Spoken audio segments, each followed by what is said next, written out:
big salute to all of my veterans out here. Big shout out to all of my subscribers. Man, like I tell you guys, I can't go one video without showing my appreciation. Man, hopefully you veterans out there had an amazing Veterans Day. I know I did. So anyway, man, real quick video for you guys out here, man. Big salute to DAT.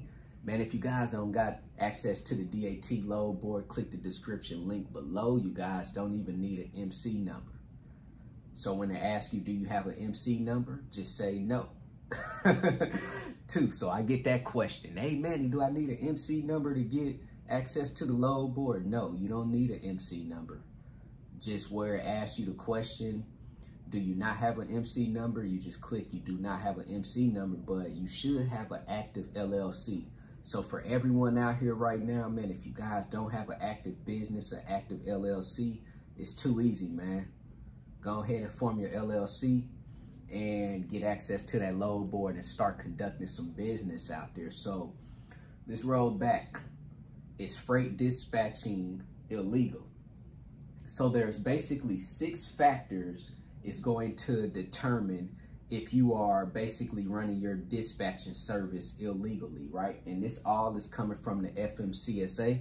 So what I'm going to do in this video is basically read off the 6 factors, and I'm going to basically give you guys my opinions on each factor and let you guys know at the end of this basically video, do I think freight dispatching is illegal or is it legal?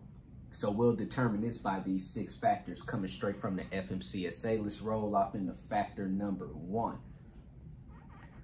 Interacts or negotiates a shipment of freight directly with the shipper or a representative of the shipper. Let me read it again for you guys.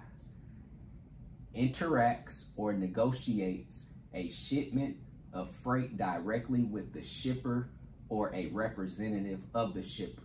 So just to keep it simple with you guys, freight dispatchers are not negotiating directly with shippers. Freight dispatchers are going to get loads off the load board to basically negotiate with the freight broker, right? So interacts or negotiates a shipment of freight directly with the shipper or a representative of the shipper. Just as long as you guys are not going directly to the shipper, you guys are not doing business illegally right now. We still got 5 other factors.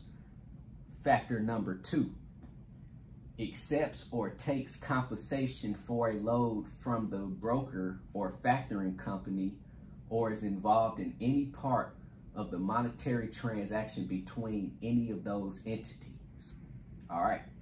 Accepts or takes compensation from a load from the broker or factoring company, or is involved in any part of the monetary transaction between any of those entities. So basically, freight dispatchers are not getting paid from the freight broker or the factoring company. Freight dispatchers are getting paid directly from the actual trucking company. The freight dispatchers will invoice the trucking company at the end of the week to receive the compensation, right?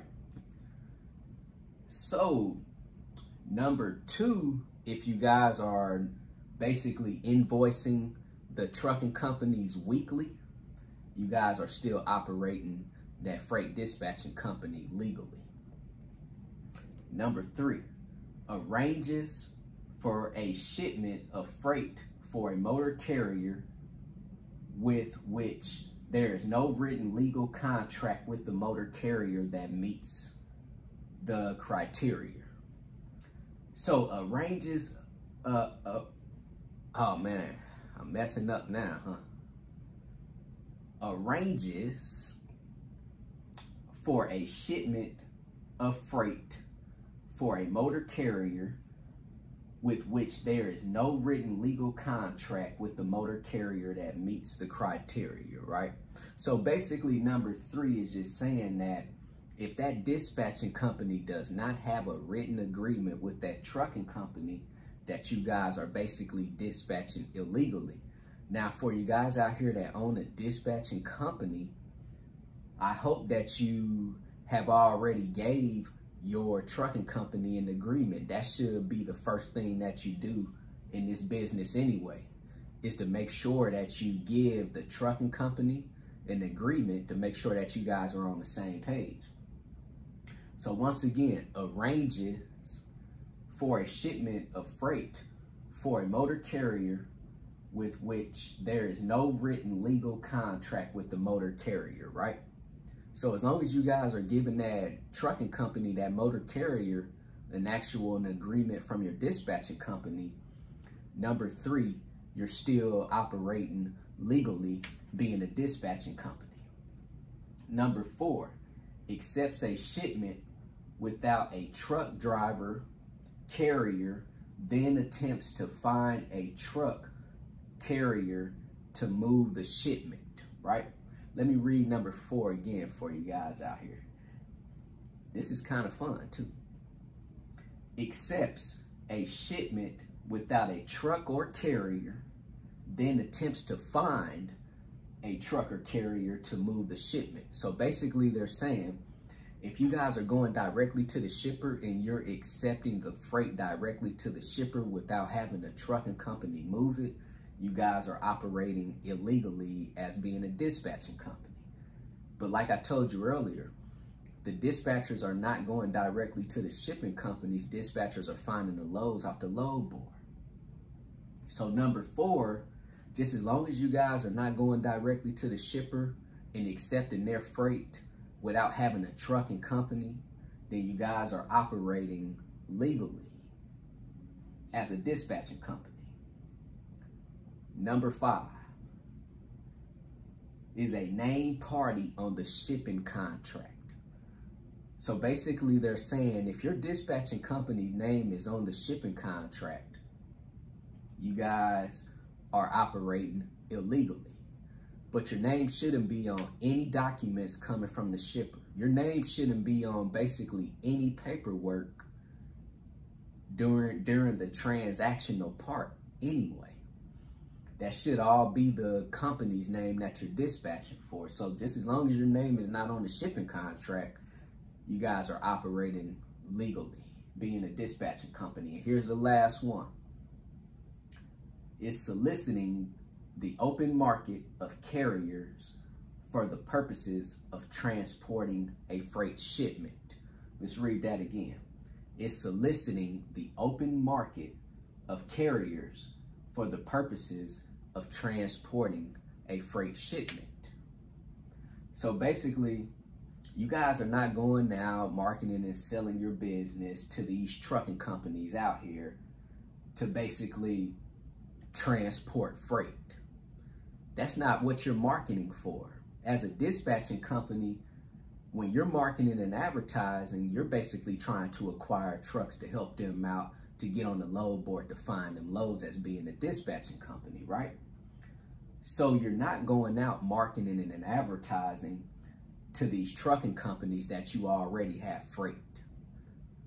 So as long as you guys are not going out trying to tell truckers, hey, I already have these loads going out right now, you know, here, come on to my dispatching company and take these loads from me, you guys are operating as a legal dispatching company.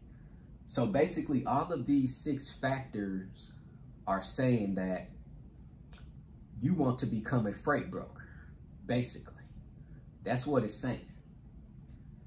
$75,000 surety bond is required for freight brokers, right? So they're saying in all of these 6 factors, they're just basically describing what freight brokers do too.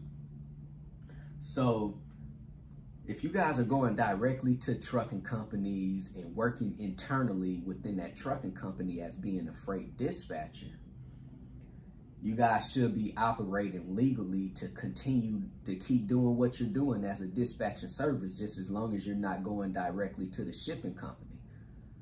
Once you guys start going directly to the shipping company, then that's when they're going to consider you to basically be a freight broker. They're going to consider you being a freight broker, and you're going to be required to go get your freight broker authority and get that $75,000 surety bond, right?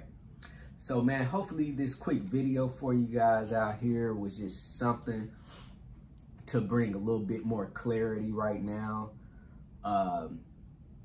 about being a freight dispatcher. If you're operating legally, illegally. If you're operating illegally, it also say that you could face up to a $10,000 fine too. So quick advice for you guys out here: if you want to become a freight dispatcher, start a dispatching company, just do it the normal way, like everyone else has been doing it. Just go find you some truck drivers who don't have the time to book their own loads, get their authority, give them your agreement, get all of their paperwork, and basically get on the load board and start dispatching for them. Don't try going directly to the shipping companies and acting like you're a freight broker. Now, if you guys want to become a freight broker, I highly encourage it too. So anyone out here could become a freight broker. You guys could be doing both. You could have a dispatching company and you could have a freight brokerage too. You know, just as long as you're operating within the guidelines within your dispatching company, and you're operating within the guidelines within your freight brokerage too. So for you guys out here, man, you want to become a freight broker, you want to become a dispatcher, you want more information, hit me on my text message, 317-953-8943. Go visit my website, www.extraordinarymovement.com. Go get your 30-day free trial with DAT Load Board. Go sign up with TAFS, Trans and Financial Services, if you guys are looking for a factoring service. Everything in the description link below. And as you see it on my shirt, and you see it on the wall, and you hear it, CEO, commit, execute, be obsessed. Everybody be great out there.